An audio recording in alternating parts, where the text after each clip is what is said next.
I heard about the trip through one of my old teammates, got me in contact with my now friend Dr. John Munson, and he's the facilitator for the trip on the, I guess, United States side of things, and then his co-leader for the trip was Pastor Listoa Mensah, who has family and roots over in Ghana. And when we were there, we delivered a couple 100 pounds of school supplies to 5 different elementary schools.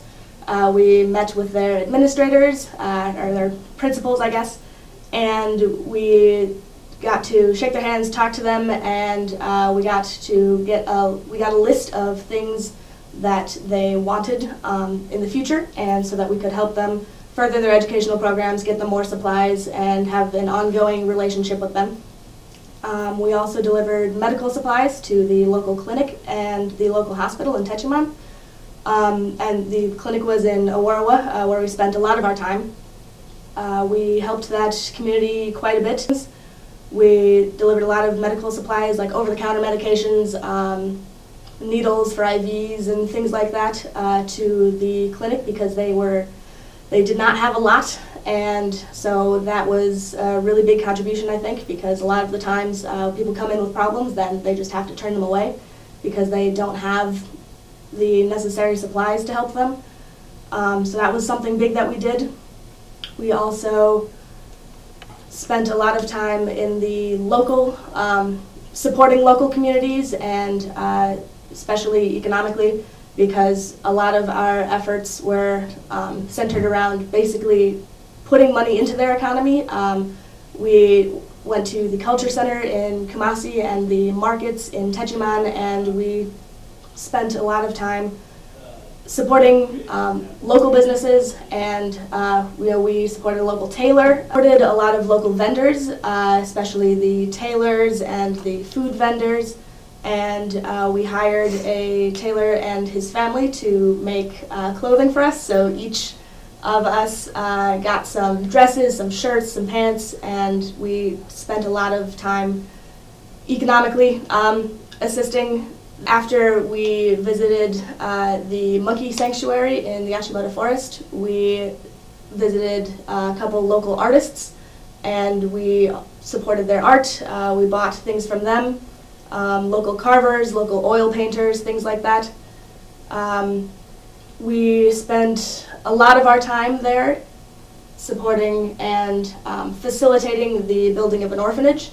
We bought construction supplies, and we met with the orphanage director, the head foreman, and some of the construction workers, and it was very interesting to see how what we would consider very informal was the way that they do business there. You know, there's not a lot of paperwork, there's not a lot of drawn up plans and signed agreements.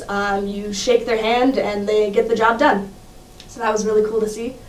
And while we were there, they got the foundation and most of the walls up for the orphanage, and our next trip there is going to include getting the roof on and then getting furniture, water, utilities in there, so that'll be huge. And we are currently raising money for an obstetrics clinic that we will be building right next to the current clinic, so that they have more resources, because it's very small and they have very limited space for all of the different services that they provide. A couple of the other things that we did on the trip included visiting the old wells that we built in different communities and seeing how they were running, and meeting with the people who were maintaining them to make sure that they were still in working order and helping the community. And we also facilitated Vacation Bible School for a couple days, which ended up being, I think, 500 kids on the first day that we did it, and 900 on the second day that we did it. On the second day, we fed all of the children, so our group prepared little bags of rice, hard-boiled egg, and half of a fried fish for them, and we got 900 of those together, and we had enough for all of the kids that showed up, and so I think that made a pretty big impact on the community. Yeah, lots of what these communities need includes medical supplies, like over-the-counter medication and, you know, needles and things like that. They need school supplies and stuff to get education more up to par, I would say, and they're doing amazing work with what they've got, but it would be great to make it easier for them. So things like notebooks, pencils, dry erase markers, chalk, things like that they can use in their schools. I saw almost no, toys and enrichment for children over there. We saw little kids jumping with jump ropes that were made out of a bunch of plastic bags tied together. But other than that, I think we saw maybe a couple soccer balls that were, safe to say, destroyed, just barely usable. So one of the things that we brought over were kickballs and soccer balls for them.